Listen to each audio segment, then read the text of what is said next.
nuevamente a un nuevo programa de actualidad y política que habitualmente lo realizamos los martes y los jueves. ¿Por qué? Porque la contingencia, la actualidad, por supuesto, la política no paran. Y es por eso que lo hacemos martes y jueves también para ir renovando todos estos temas regionales, porque obviamente que como canal, como TVNet, esa es nuestra misión. Entregar temas regionales, descentralizar un poco, ¿cierto? Lo que es la información, lo que es la actualidad y también la contingencia. Y hablando de contingencia, de actualidad y política, estamos aquí con nuestro invitado tomando todos los resguardos necesarios, distanciamiento físico, social, nuestras mascarillas ahí, alcohol gel también. Bueno, ustedes ya lo conocen, él es muy conocido, sobre todo se hizo más conocido ahí con el tema del 10%, el senador Iván Moreira, senador por la región de los Lagos. ¿Cómo está, senador? Bienvenido.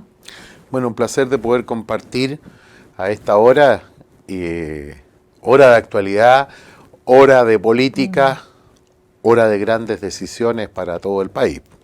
Y como tú bien dijiste, estamos a la distancia, aquí tenemos nuestra mascarilla, llegamos con la mascarilla, pero podemos estar, porque la gente dice, ustedes no están cumpliendo las normas sanitarias, estamos cumpliéndolas porque estamos a casi 2 metros de distancia. Por supuesto.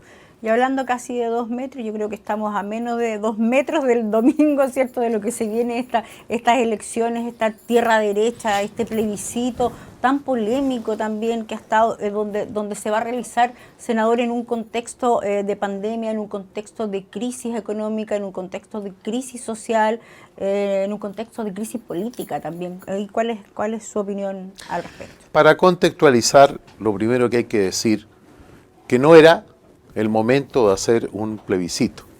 Y todos sabemos que este plebiscito fue un plebiscito bajo presión, debido a una convulsión, a un caos, a un desorden, a una violencia desatada, con un anarquismo que yo denomino anarquismo satánico, porque han llegado al extremo de quemar iglesias.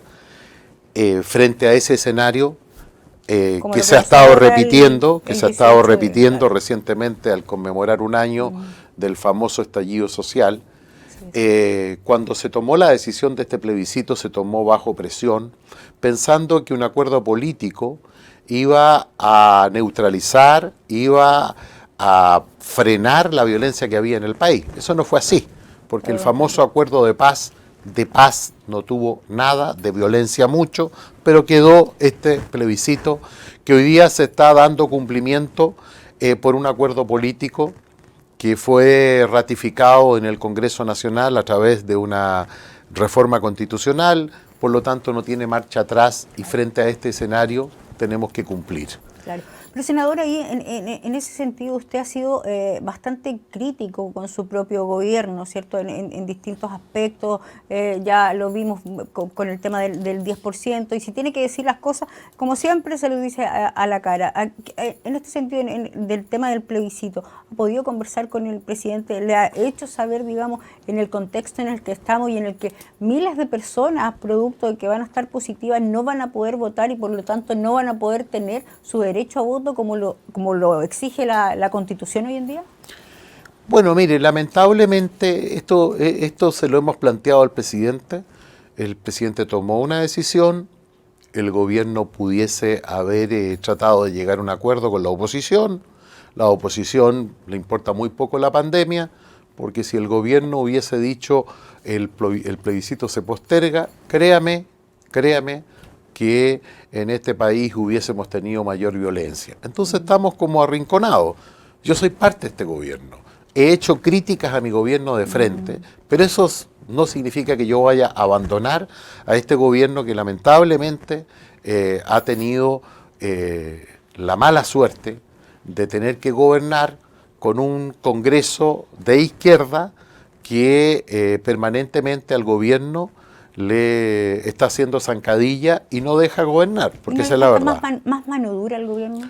Es que lo que pasa es que la mano dura es mal interpretada. La mano dura es para muchos atropello a los derechos humanos. Entonces, lamentablemente, estamos en una situación entre la espada y la pared, pero no porque estemos entre la espada y la pared no vamos a dejar de luchar por un programa de gobierno y por ayudar a la gente, que es lo que queremos. Eso me llevó a mí a tomar una decisión independiente, ya que con mi voto se aprobó el 10% que permitió que más de 8 millones de chilenos con sus propios recursos pudiesen afrontar en parte lo que ha sido esta catástrofe, que nuestro gobierno lamentablemente llegó un poquitito tarde por distintas razones. Después se fue poniendo al día. El gobierno se ha ido de a poco poniendo al día con algunos recursos, pero los recursos lamentablemente son insuficientes para las necesidades. Por eso que le hemos pedido al presidente de la República que todos aquellos beneficios que se están entregando y que finalizaban en el mes de octubre, este mes, el gobierno a través de un proyecto de ley puedan prolongarse estos beneficios por 3 meses, porque la situación económica del país va a ser muy difícil. Yo creo que es importante que en nuestra región, aquí en Osorno especialmente, la gente tome conciencia. Sí, tome conciencia de dos cosas. Claro. La primera, de que esto no se acaba de aquí a marzo. Esto sigue. Vamos a tener un rebrote. Claro. Hoy día estamos en cuarentena. Vamos a salir de la cuarentena en 1 semana, en 2 semanas más, van a pasar 2 o 3 meses, pero vamos a volver. Si lo que está pasando en Europa y en otros países del mundo, ¿por qué no nos va a pasar a nosotros? Mientras no exista la vacuna. Y vacuna antes del primer semestre del próximo año no va a existir. Por lo tanto, vamos a seguir nosotros con esta serie de restricciones y de este confinamiento en distintas intensidades en todo el país. Aquí se están tomando todas las medidas necesarias, pero la gente a veces no es responsable y uno ve en la calle. Yo hoy día anduve en la calle con permiso, pedí mi autorización como senador al servicio, al Ministerio de Salud, para poder trasladarme de un lugar a otro en función de mi labor parlamentaria aquí en Osorno, pero hoy día parecía un día normal con la cantidad de gente.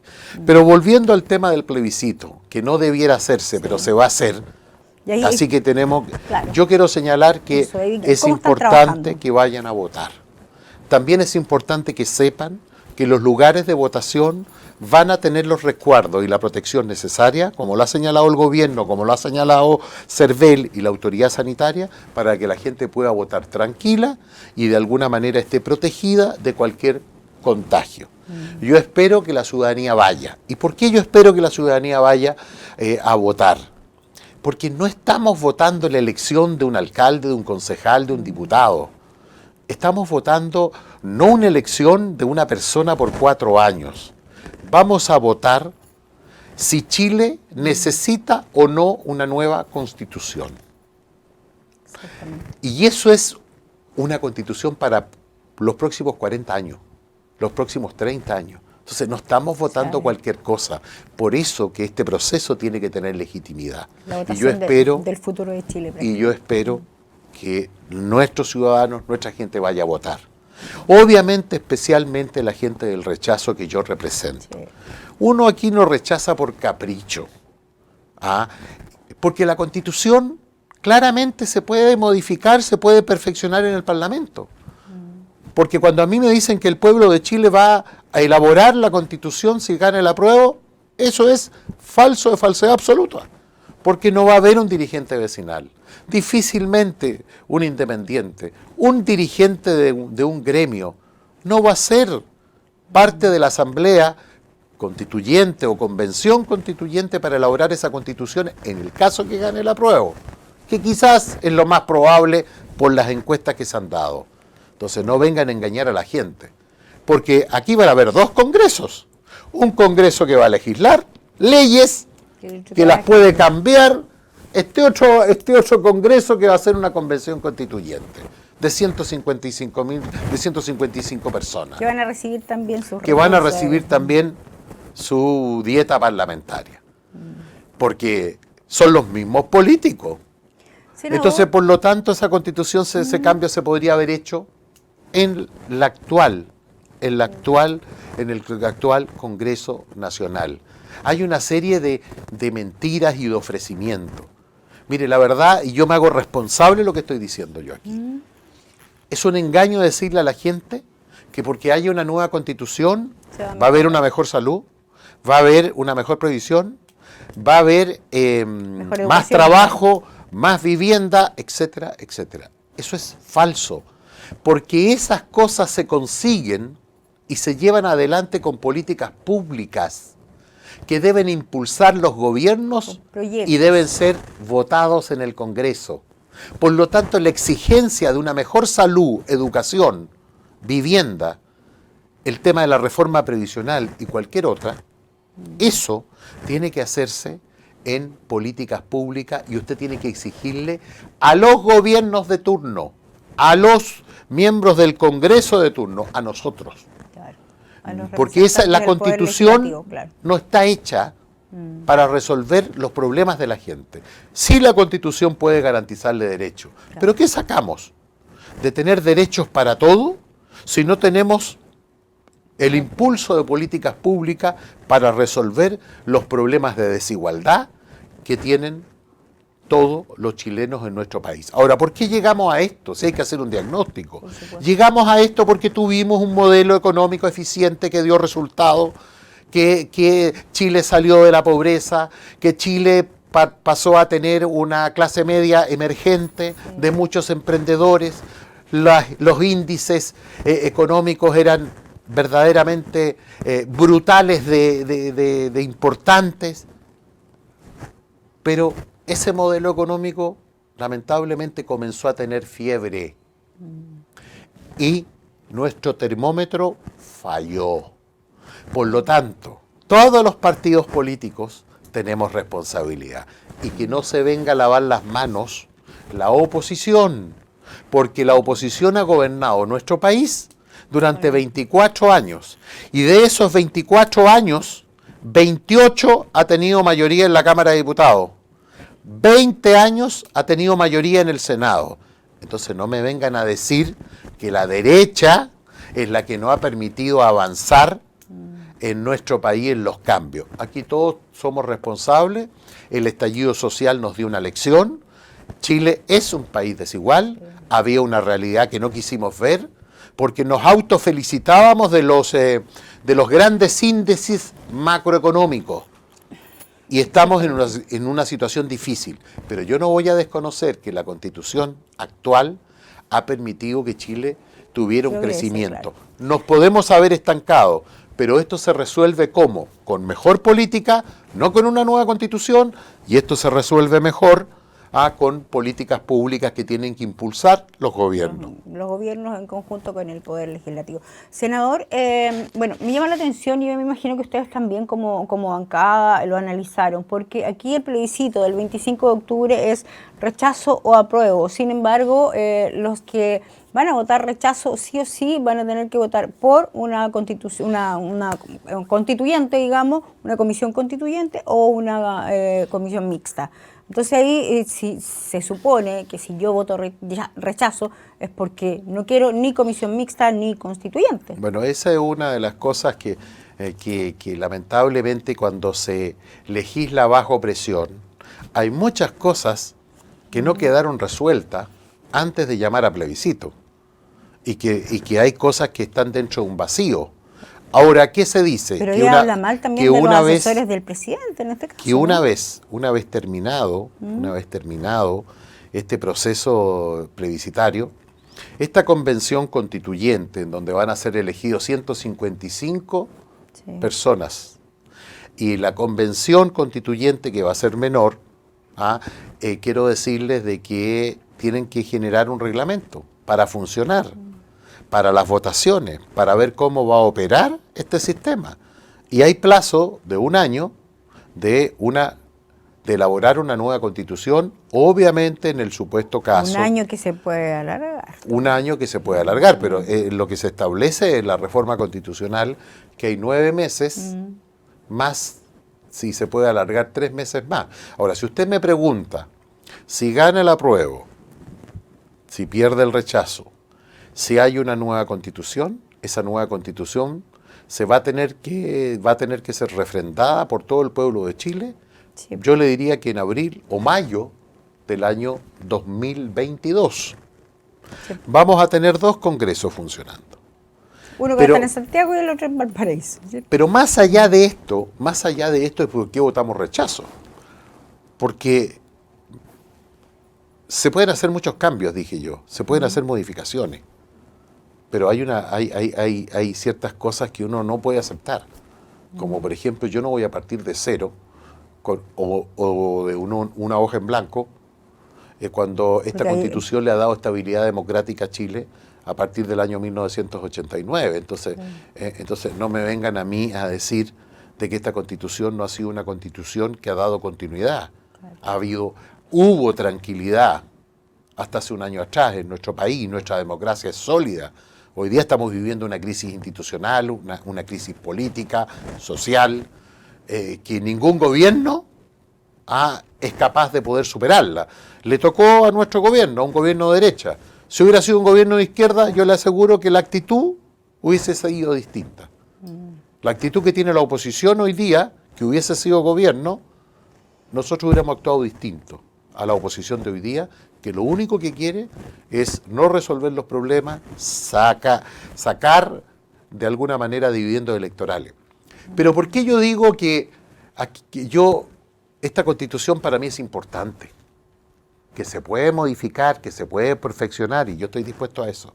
Pero hay ciertas cosas que no podemos modificar de principios y valores. Como por ejemplo, la protección de la familia, del niño que está por nacer, el derecho de los padres, el derecho preferente de los padres a educar a sus hijos, la libertad de enseñanza, la libertad de culto, la libertad de emprendimiento, el principio de subsidiariedad.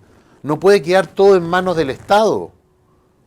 Entonces, hay cosas valóricas, de principios que son importantes y que esta Constitución las refleja. ¿Por qué voy a cambiar eso? Entonces, por eso yo voto rechazo. Ahora, si nosotros no llega a ganar el rechazo, todavía tenemos lo más importante, tener personas de nuestro sector que estén por la libertad para que conformen lo que va a ser la Convención Constituyente o la Convención Mixta. Yo creo que lo más adecuado es que haya una Convención Mixta. Porque, por ejemplo, lo que dice la izquierda es que la Constituyente se va a poder elegir, por dar un ejemplo, a la señora Juanita de la esquina. Pero eso es mentira. Por eso me gustaría que nos aclare Mire, eso. la señora Juanita, el dirigente vecinal, el ciudadano común y corriente, el independiente común y corriente no tiene por dónde ser elegido, porque la cantidad de requisitos electorales y de firmas que se le solicitan son bastante difíciles de llegar a concretarlo, porque tienen que ser firmas delante de un notario. Sí. Eso significa que la gente tiene que ir a la notaría. Esto no es fácil. ¿Y qué poder puede tener el independiente si no está respaldado por un partido político? Lo que pasa hoy día. Digamos las cosas como son. Los mismos políticos van a hacer la nueva Constitución. Eso es. Pueden haber uno en casos aislados, pero en términos generales no va a ser don Manuel o la señora Juanita, porque eso es un invento. El invento más grande es decirle que van a solucionar todos los problemas a través de la nueva Constitución. Fíjese que en estos últimos 50 años, uno tiene que pensar en países donde tienen democracias que son ejemplos en el mundo, como Europa.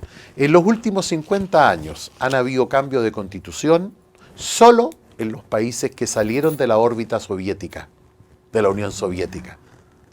Y sabe usted que donde más cambios constitucionales ha habido, ha sido en Latinoamérica y en África. Venezuela... México ha tenido algunos también, claro. Varios países, Bolivia, varios países latinoamericanos, Ecuador, por decirlo, todos los países latinoamericanos que han tenido cambio de constitución ha sido para peor. Los países se han empobrecido. Esto no es la campaña del terror, del rechazo. Esta es la realidad. Usted vio los desórdenes que han ocurrido en nuestra región, que quizás pueden ser menores en comparación a los de Santiago o de otras regiones como Antofagasta, como Valparaíso, como Rancagua, como Copiapó, por decirle así. Entonces, entendamos las cosas como son. Este tema de la violencia en Chile es inusitada. Y cuando la izquierda y el Partido Comunista dicen, nosotros rechazamos la violencia. Que son casos aislados y todo eso. Pero yo pregunto, ¿por qué razón no rechazaron la violencia firmemente hace un año atrás? Y hoy día lo vienen a hacer, como digo yo, rechazan la violencia, pero con el micrófono apagado. Esa es la verdad. Entonces, frente a este escenario en que han destruido la democracia, porque eso es lo que han hecho, la convivencia entre todos los chilenos, porque el nivel de violencia es tremendo. Y los carabineros son los malos. Ahí también quiero ir, y me gustaría que hiciéramos una reflexión, senador, porque, claro, hay un nivel de violencia que creo yo, bueno, por los 40 y tantos años que tengo, jamás había visto tan abruptamente. Yo diría 30 y tantos. 20 y tantos, no, 40 y tantos años que tengo, y nunca había visto también quitarle tanto poder, por ejemplo, a carabineros, donde lo que dice usted, pasan a ser los malos. ¿Qué pasa ahí con nuestras autoridades, con nuestro gobierno, con nuestras policías, con nuestra inteligencia también? Yo quiero decirte dos cosas. En materia de inteligencia para prevenir delitos y situaciones de violencia, hemos actuado con mucha desinteligencia porque no hemos tenido capacidad de poder advertir, de poder prevenir estas situaciones de violencia. Sin embargo, si hoy día hay alguien que ha estado defendiendo el Estado de Derecho en Chile, a pesar de las precarias condiciones en que está, ha sido Carabineros. Porque a Carabineros se le quitan todas las herramientas. Los Carabineros no están, se les dan de baja. los Carabineros no están pensando en actuar con violencia y no respetar los derechos humanos de las personas. Pareciera que la izquierda y la oposición quieren que controlemos la violencia con partes de cortesía. Carabinero no está para eso. Carabinero está para hacer cumplir la ley. Pero la misma autoridad de gobierno muchas veces le quita los apoyos necesarios para que la policía actúe. Mire, aquí hay anarquismo, aquí hay violencia. Yo no digo en ningún caso ni justifico la violencia y el atropello a los derechos humanos. Pero perdóneme, no usemos el tema de los derechos humanos para inhibir a Carabineros de Chile, para que actúe. Para un lado nomás. Para que actúe. Mire, cuando a los cientos y miles de carabineros heridos, ahí yo no he visto a los institutos de derechos humanos. El Instituto de Derechos Humanos hizo una evaluación de más de 2.500 querellas por atropello a los derechos humanos. ¿Sabe usted, de esas 3.500, cuántas personas condenadas existen? Ni el 10%. Ni el 10% de personas condenadas o formalizadas. No. Entonces, ¿no hay presunción de inocencia? Aquí se presentan querellas por todo. O el Ministerio Público no está actuando. ¿Pero a dónde llegan esas querellas? O la justicia no está actuando. Sí. Pero de las 2.500 querellas, ¿y qué pasa con Carabineros? Con la gente que quiere ir a trabajar. ¿Qué pasa con las personas que perdieron sus lugares de trabajo hace un año atrás producto del estallido social? Sí. Aquí. Imagínense esa gente, el turismo, la gente relacionada con la gastronomía, claro, el comerciante, Senador, que hace un año atrás perdió todo y hoy día por la pandemia están peores situaciones. Peor todavía, senador. Entonces ahí no existen los derechos humanos. Para un lado nomás, como le digo. Senador, no nos queda mucho tiempo, ya me están diciendo, se pasó la hora volando, pero que no quiero dejar de preguntarle, usted fue un punto clave, lo decíamos en el tema del 10%, ahora se está discutiendo otro 10% para el mes de diciembre. Ahí, ¿cuál es su opinión al respecto? ¿Va a seguir apoyando o no? Yo te voy a decir, aquí no se trata de apoyar por apoyar. Yo apoyé el primer 10% porque el gobierno no había tenido la posibilidad de llegar directamente a la gente. Y con ese 10% permitimos que la gente pudiese ser autovalente por un tiempo más y poder subsistir con sus propios recursos. Por eso, por una razón humanitaria, por una razón cristiana. Eso significó que hay más de 2 millones de chilenos que hoy día tienen 0 pesos en sus cuentas de ahorro. Y eso significa que en el futuro el Estado tendrá que buscar alguna fórmula. El pilar solidario nomás. Porque a esas personas no les van a devolver, ningún gobierno le va a devolver lo que gastó por una situación que no es responsabilidad de ellos, sino que es una pandemia de esta naturaleza. Es una excepción. Entonces, cuando hay cuarentena, el que te confina es el Estado. ¿Por qué? Por un bien superior. Por eso es importante que el gobierno siga entregando beneficios. ¿Por qué digo yo que hay que ser muy responsable con este segundo? Porque este segundo 10% fue un poquitito político. Ya, más populista. Más populista, prematuro. ¿Por qué? Porque este proyecto de ley se presentó cuando todavía no se pagaba la segunda cuota del 10%. Entonces se pensó para diciembre, para que la gente tenga platita de Navidad. Aquí no se trata la cantidad de recursos para la Navidad. Aquí se trata la cantidad de recursos para sobrevivir. ¿Qué significa esto? Que si hoy día decimos sí a un segundo 10%, el 43% de las personas que están con sus ahorros previsionales en la AFP lo van a perder. O sea, va a haber un 43% de chilenos que va a tener cero. ¿Qué sostengo yo? No me voy a adelantar a decir un sí. Quiero ver cuál es el comportamiento del gobierno en cuanto a la entrega de recursos futuros. Quiero saber qué es lo que puede pasar en marzo. Si usted me dice que tenemos una situación extrema en el país, igual que la tuvimos para el primer 10%, por supuesto que yo voy a estar de acuerdo por una necesidad mayor. ¿Y por qué yo me esperaría y no lo haría para marzo, para diciembre? Quiero ver qué pasa en marzo. Porque en marzo podemos tener otro rebrote, otra cuarentena en una situación. Por eso que creo que es nuestro gobierno el que tiene que resolver el tema económico de las personas que hoy día están en esta situación de cesantía, de falta de recursos. Entonces, cuando llegue ese proyecto de ley al Senado, lo vamos a ver con mucha responsabilidad. ¿Por qué yo no me adelanto? Porque ese proyecto de ley todavía ni siquiera se ha votado en la Comisión de Constitución de la Cámara de Diputados. Ese proyecto tiene que ir después a la Comisión de Hacienda y a la Comisión de Trabajo de la Cámara de Diputados. Después tiene que ir a la sala de la Cámara de Diputados. Y después viene el Senado. Yo no sé si eso va a estar listo de aquí a diciembre.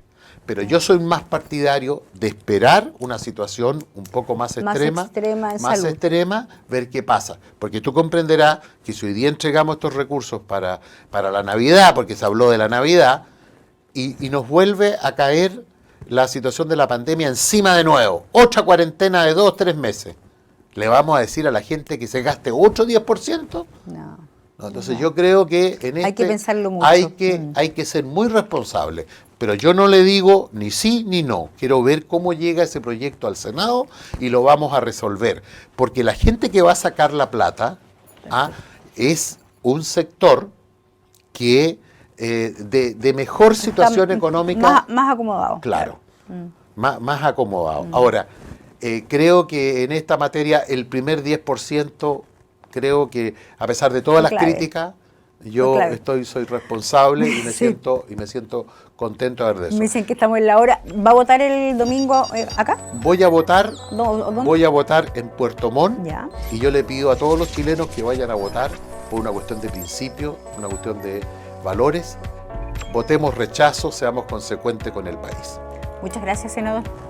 Con nosotros hay entonces el senador Iván Moreira, senador por la región de los Lagos, hablando actualidad, contingencia y por supuesto también política. Nosotros vamos a una pequeña pausa, regresamos con otro gran invitado también aquí en Actualidad y Política.